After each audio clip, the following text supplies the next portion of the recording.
Alright, what's going on YouTube? Today we are on my 2024 Ducati Panigale V4R.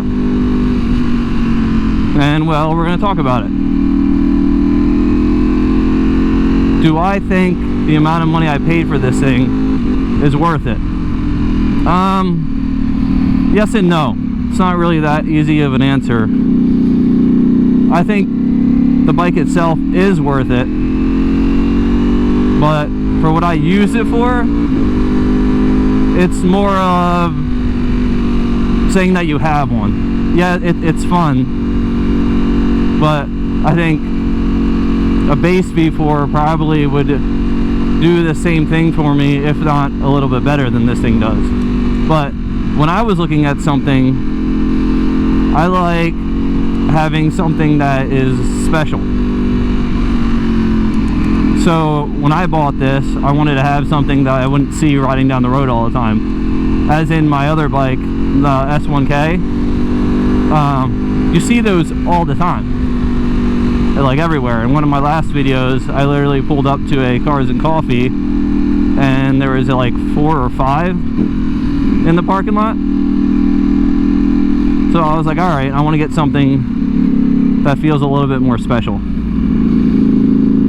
So when I put a deposit down on this bike, I thought there would be little, how do I want to say it, less quantities of them being made.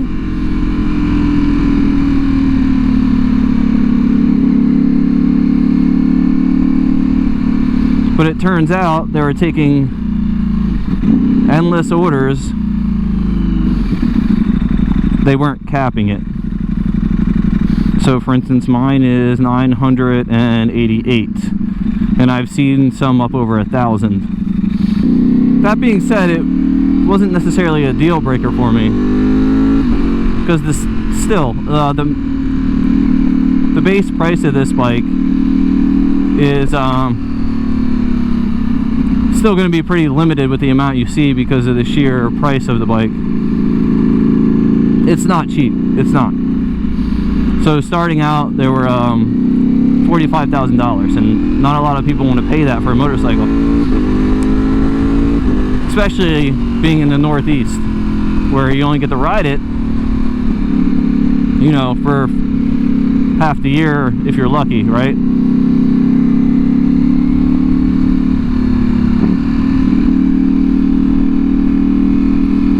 But this bike comes with a lot of things over the base V4 that if you try to buy everything, granted I haven't done the math, but from what I was reading at the time, that it'd be more expensive than what you'd pay for this bike.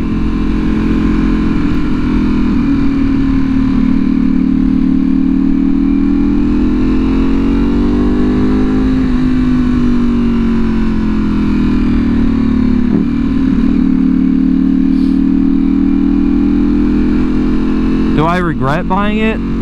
No, not really.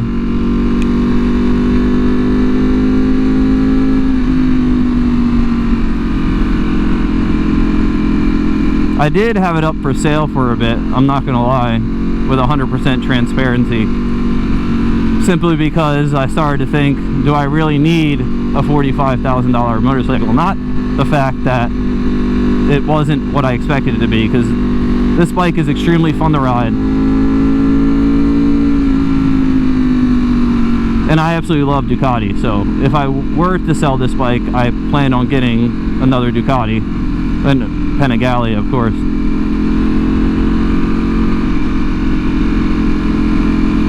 But now that the 2025 dropped, I'm going to be honest with you guys, I don't like it. I'm sure it's a better feel, and if you actually use the power even close to the full extent of these bikes, I'm sure you'll notice how much better it is. But I, for one, won't ride anywhere close to using the power of this bike, nor a base V4. I'm just not an amazing rider. I mean, I know how to ride, and I have fun riding, but I'm obviously nowhere near professional level or even an amateur.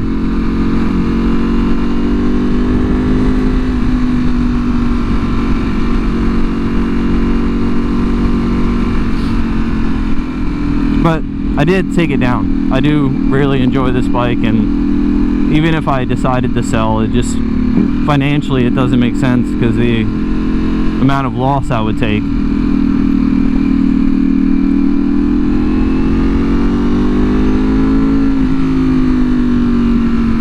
So you guys will see it a lot on the channel. As of right now, like I said, I'm not selling it. Now let's talk the exhaust. So I went with the full undertail akrapovic exhaust. Unfortunately, I say unfortunately, but I don't know ultimately what I would have went with. As I've told you before, I'm extremely indecisive. That they didn't offer the underbelly exhaust for this bike. Personally, I like the look a little bit better, but the undertail is very, very cool. And of course it was newer, I guess. I think they did offer it in 2022 models. I think that might have been the first year. But the exhaust wasn't cheap, so I got a deal on mine because I was buying this bike and getting it installed right away. So I had a little help with it, not only with the purchase price, but the install price. They cut me a break on too, which I'm grateful for. But at the time I had it in my head like I had to get that exhaust. Like it had to be that one. I wanted to keep my warranty. Everybody says that with the Ducati tune it runs better. If I went Bren tune, I would have to spend, I don't know, what is it, $800 at the time. I mean, granted, they throw deals a lot, so maybe I could have got it a little cheaper, but we'll call the full retail, we'll say $800. Hindsight, I probably could have went with a cheaper exhaust. But you know, when they're flashing that undertail exhaust, get 240 horsepower, it was extremely intriguing, even though, who needs 240 horsepower for the street? Probably nobody. But it's nice to say you have it.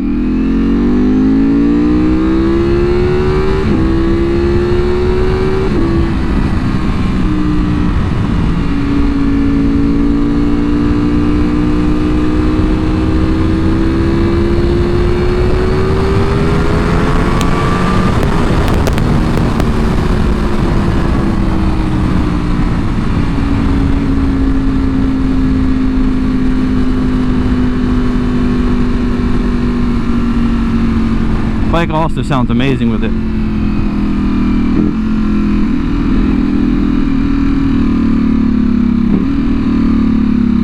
Now I know the undertail's a little louder.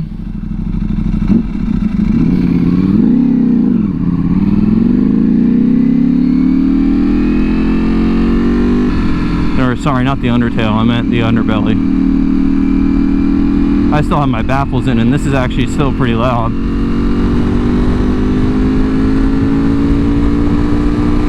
I've also never heard the underbelly in person either, only videos.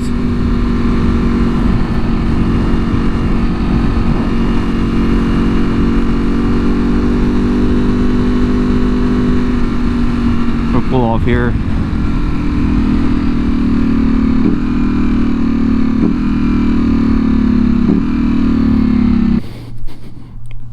So there it is.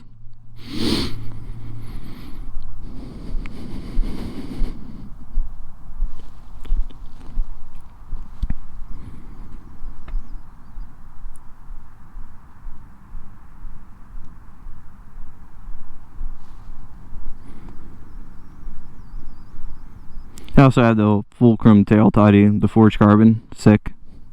Went with the moon-shaped carbon. I have the rear tire hugger in carbon, but for some odd reason the dealership told me it wasn't going to fit.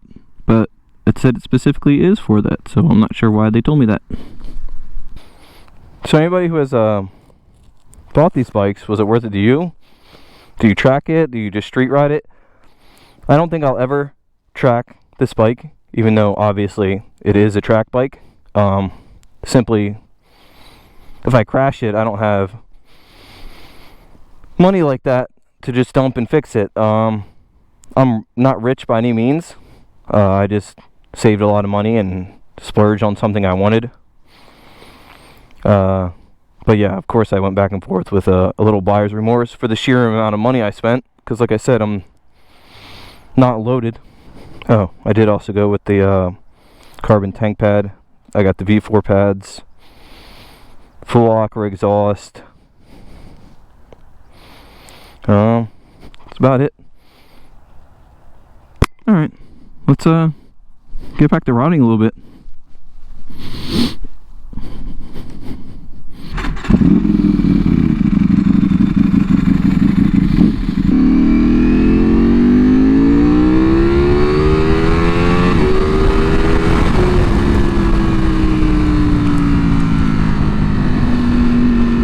Yeah, that doesn't get old.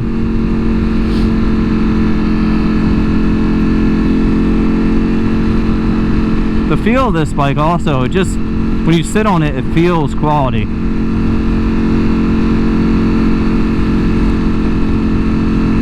Like compared to even to the BMW, it just, all the parts on it just feel nice. The quick shifter is even better than the Beamer too. I don't know if that would get better with a different tune. Not gonna lie though, on this 60-degree day, this warm bike is nice for once. I know I said that in my last video, but these bikes just get way too hot. And I get it, they're race bikes. That's like the biggest argument. You're riding a race bike, but I bet you the biggest demographic is not taking these to the track. I'm sorry, they're just not. And this bike sits super high. And I'm not a tall dude. I can reach both feet, but it's like straight tippy toes, so I do the old 1 foot.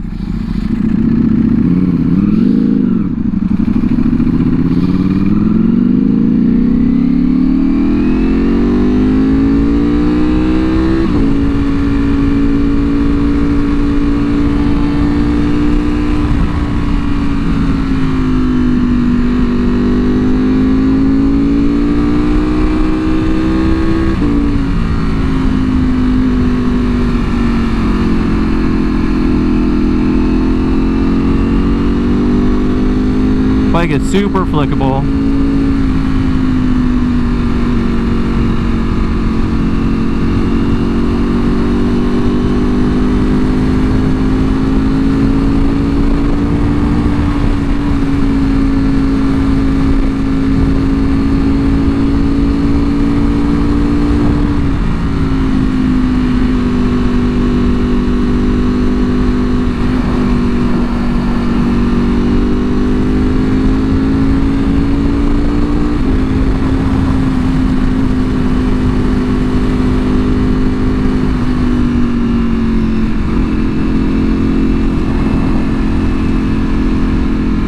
Bike I think it sounds as nice as this would be like an Aprilia, and I know the R1's big, but I think this sounds better than the R1. Definitely sounds better than Aprilia. Aprilia would be a close second in my personal opinion.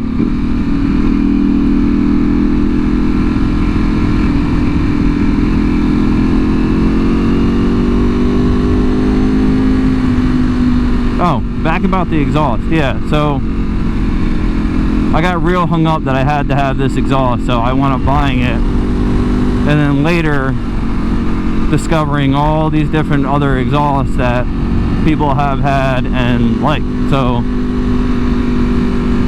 I think out of everything, my biggest remorse, we should say, even though I'm not salty about it, would be spending as much as I did on this specific Ducati exhaust.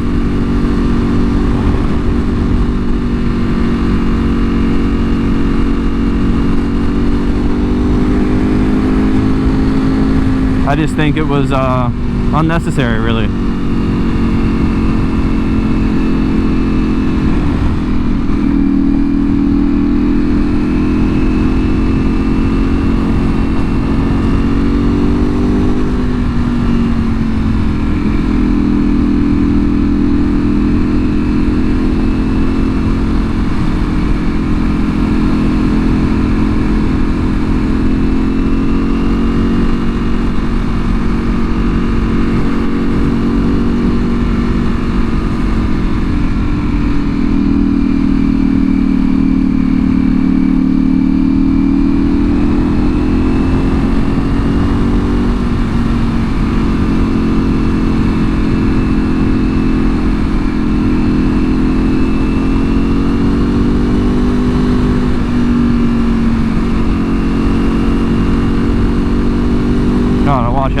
deer season.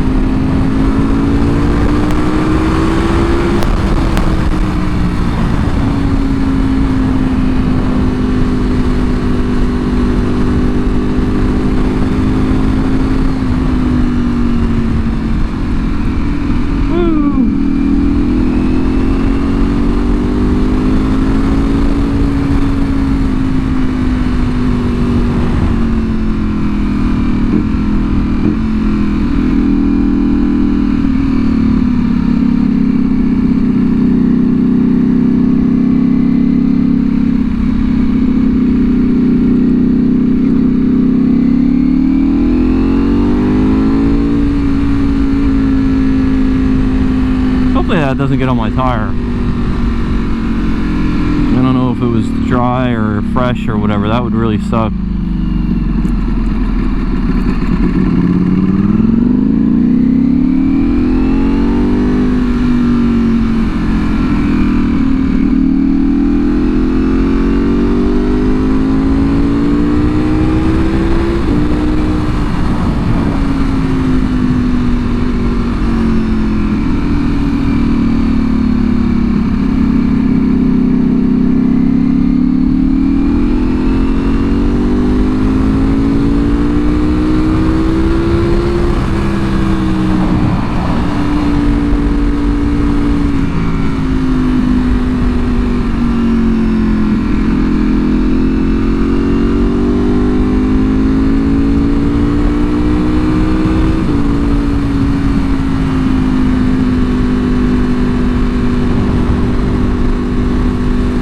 The cool thing about this too is you don't even have to be going fast on this bike to enjoy it. Just the way it sounds and looks, it's just nice. Granted, it's a blast to go fast, but